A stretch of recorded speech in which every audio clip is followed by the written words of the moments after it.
Imagine ta vie en film qui doit passer sur Netflix. Tu seras un personnage principal, un personnage secondaire ou juste un figurant qui reste en arrière-plan et qui regarde les autres réussir, s'aimer et s'épanouir. Il y a énormément de gens qui mènent des vies qui ne leur vont pas. Pourtant, ils la subissent encore et encore. Sache que c'est une phase qui peut arriver à tout moment dans une vie. C'est pour cette raison que je voulais trop faire cette vidéo pour voir comment incarner l'énergie du personnage principal et être au centre de sa vie. On va voir le pourquoi du comment, les changements d'état d'esprit et les actions que tu peux utiliser dès maintenant pour sortir de la survie. Donc reste bien jusqu'à la fin pour avoir toute la stratégie. Avant d'entrer dans le vif du sujet, laisse-moi te souhaiter la bienvenue si tu es nouvelle. Moi c'est Diara et ici on a un objectif, se retrouver entre femmes pour s'élever tout ensemble. Si c'est quelque chose qui te parle, je te laisse t'abonner, tu likes et tu nous retrouves dans les commentaires. On a envie d'en savoir un peu plus sur toi. Pour mes anciennes, je vous envoie beaucoup de love. On va commencer sans plus tarder la vidéo parce que bon, là j'ai quand même un peu trop parlé.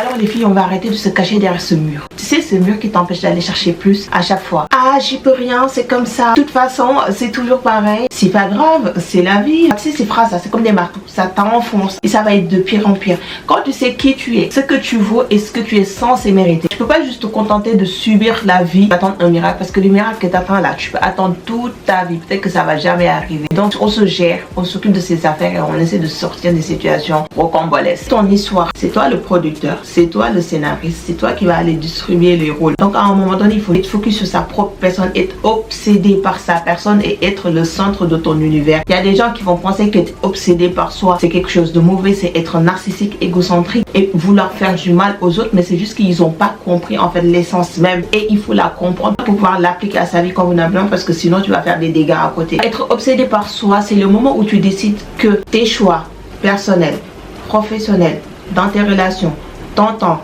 ton énergie, ils vont tourner autour des standards que tu t'es fixés. Tu peux pas te permettre de vivre au travers du regard des gens. Toutes ces opinions que tu es en train d'attendre des personnes pour toi, te dire que tu as de la valeur, que tu es quelqu'un d'important et que tu mérites d'exister. Prends le temps pour chercher à savoir qui tu es. Ça va te permettre de découvrir ce que tu aimes, ce que tu n'aimes pas, tes goûts, tes centres d'intérêt, tes limites. Ça va te permettre de créer une vie qui va avoir finalement du sens pour toi, tu vois. Par contre, si tu places tout le monde sauf toi sur le devant de la scène, écoute bien, ça va donner exactement ce scénario. Tu vas attendre tout le temps la permission et la validation des gens, peu importe l'aspect de la vie qui va être impliqué. Tu es angoissé de savoir ce que les gens pensent de toi et même te sacrifier en fait pour plaire aux autres. La réalité, c'est que si tu passes tes journées à dire oui aux gens, juste pour leur faire plaisir, ma belle, tu n'es pas en train de vivre, tu es juste en train de faire de la figuration dans ta propre vie.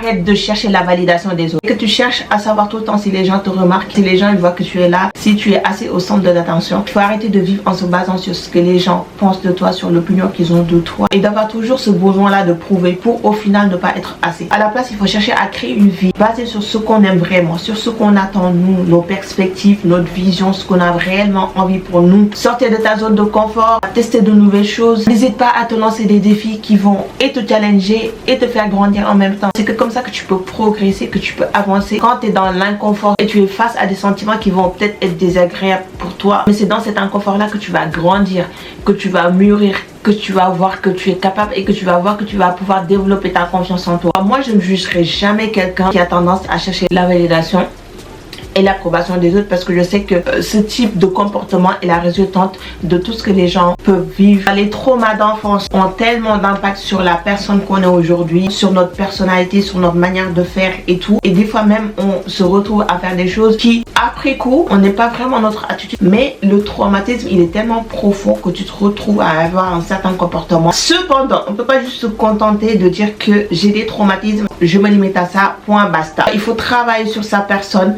travailler sur ce traumatisme. C'est pour ça c'est important de construire une relation avec toi-même parce que c'est là où tu vas te questionner, tu vas chercher à savoir tout ce que tu as vécu, l'influence et l'impact que ça a aujourd'hui dans la vie que tu mènes. Après ça, tu vas pouvoir aller corriger, aller chercher comment atténuer les signes, comment reprendre le contrôle, etc., etc. Imagine, tu passes tout ton temps à t'occuper de ce que font les gens, c'est quoi leur vie, avec qui ils sont. Tout le temps là que tu perds, ça représente quoi dans une vie? Sachant qu'eux, ils sont concentrés dans leur vie, hein. Ils calculent même pas tout ce qu'il y a autour et tout.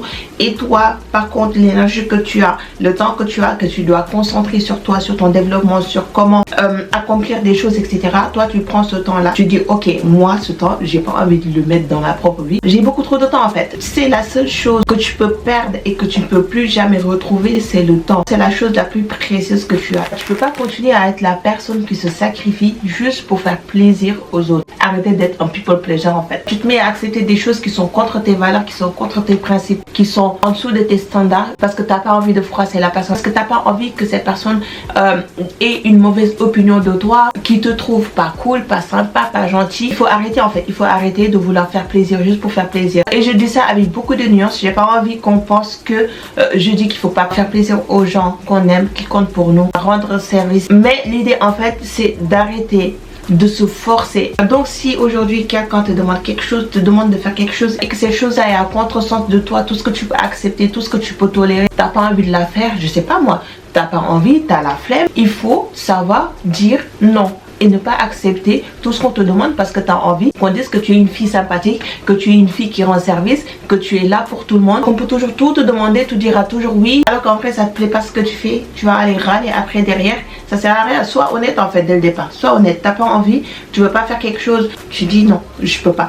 Faut arrêter d'être un people pleaser et essayer de vouloir tout en faire aux gens pour que les gens ont une haute estime de toi. Ça, tu t'en carres en fait. L'estime que tu as de toi, c'est la plus importante. Maintenant, il faut savoir que la vie que tu as, c'est le résultat de tes choix, c'est le résultat de tes actions, de tes décisions qui soient influencées ou pas. L'essentiel, c'est qu'aujourd'hui, là, c'est ça ta réalité. On traverse des épreuves, ça peut être dur la vie, mais à la fin, tu trouves des solutions, tu surmontes les épreuves et c'est comme ça que tu grandis, c'est comme ça que tu te forges. Tu vas avoir des bagages pour pouvoir mieux avancer encore plus loin et qui vont te permettre en fait de faire face aux autres difficultés qui vont arriver encore. Parce que des épreuves, on va en avoir. C'est dans les épreuves, dans les difficultés que tu passes les niveaux de ta vie, que tu apprends à te découvrir, que tu apprends à te forger, que tu apprends à poser encore plus de limites, à augmenter tes standards, à augmenter tes attentes, à devenir une meilleure personne. Maintenant, quand la vie que tu mènes, elle est problématique, c'est à toi de la changer. C'est même toi qui as la responsabilité, le devoir de la changer cette vie. Parce que chacun est concentré sur sa propre histoire.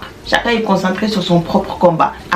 Chacun pour sa faut prendre ses responsabilités. Les épreuves sont là pour t'apprendre des choses. Maintenant, c'est toi qui vas décider de ce que tu veux faire ces épreuves-là. Parce que les épreuves, ils sont pas là contre toi. Parce qu'après, de belles choses vont arriver. Il y a des portes qui vont s'ouvrir. Et il faut que je puisse pouvoir être la version idéale et pouvoir les accueillir et en profiter pleinement. Cherche à savoir ce qui te rend heureuse, ce qui a du sens pour toi, ce qui t'anime, te stimule ou au contraire, c'est quoi qui te met dans des mauvaises énergies, te fait te sentir pas bien, déclenche une manque de confiance en toi par exemple. Il faut chercher à savoir qui tu es. C'est comme ça que tu pourras construire une vie qui va être en accord avec la personne que tu es à l'intérieur de toi. Passe du temps avec toi, retrouve-toi seul, fais de l'introspection. C'est là où tu pourras savoir est-ce que le choix des autres a réellement un impact ou un poids dans ta vie. Que ce soit ton compagnon, que ce soit la famille, que ce soit les amis, les fréquentations ou l'influence juste externe. Parce que des fois le choix des autres a tellement de poids dans la propre vie qu'on mène qu'au final on est juste spectatrice de ce qui est en train de se passer. En tout cas, créer la vie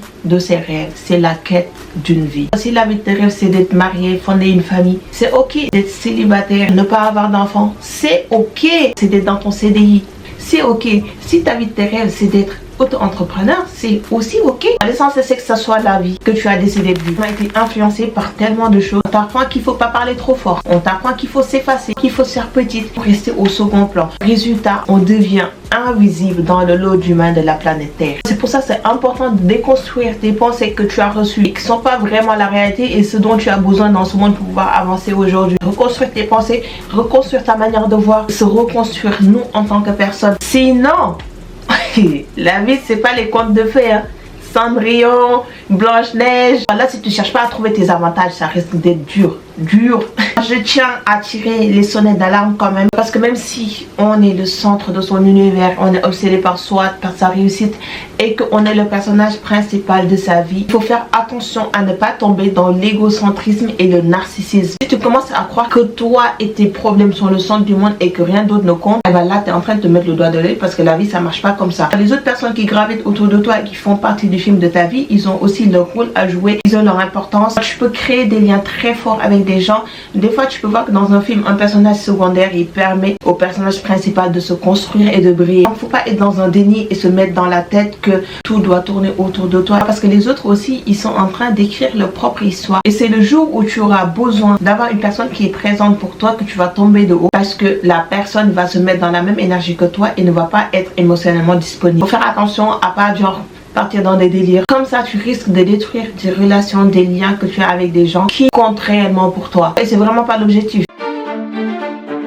L'idée qu'on a ici, c'est de pouvoir mettre en place des choses dès maintenant, dès demain, dans la semaine. En tout cas, tu auras ta liste de choses sur lesquelles tu pourras t'appuyer si tu as vraiment envie d'incarner tout ce dont on a parlé dans cette vidéo. La première chose, on va apprendre à dire non. Si on n'a pas envie de faire quelque chose ou que c'est contre nos principes, on dit non, tout simplement. En fait, ce n'est pas la fin du monde de dire non à quelqu'un. Une autre chose que tu peux faire, c'est de lister trois choses que tu as envie d'ajouter, de vivre, d'incorporer dans la vie de rêve que tu as envie de construire, et 3 choses sur lesquelles tu diras non, que tu as plus envie de vivre, que tu as plus envie de reproduire. Donc, au final, tu auras 6 choses sur ta petite liste. Et surtout, ce que tu vas faire, c'est que tu vas l'intégrer dans ta vie, dans tes habitudes quotidiennes, dans ton lifestyle. Tu commences par une chose, quand tu vois que ça commence à bien passer, 2, 3, 4, jusqu'à ce que tu puisses ajouter les 6 dans ton lifestyle. Et ensuite, il faut prendre des risques en fait. Faire des choses qui nous sortent de notre zone de confort. Par exemple, faire une activité seule, ça serait un bon exercice à faire, parce que c'est une situation qu'on juge parfois comme gênante. Tu es là dans un resto, dans un café, posé seul et tout. Tu peux te dire,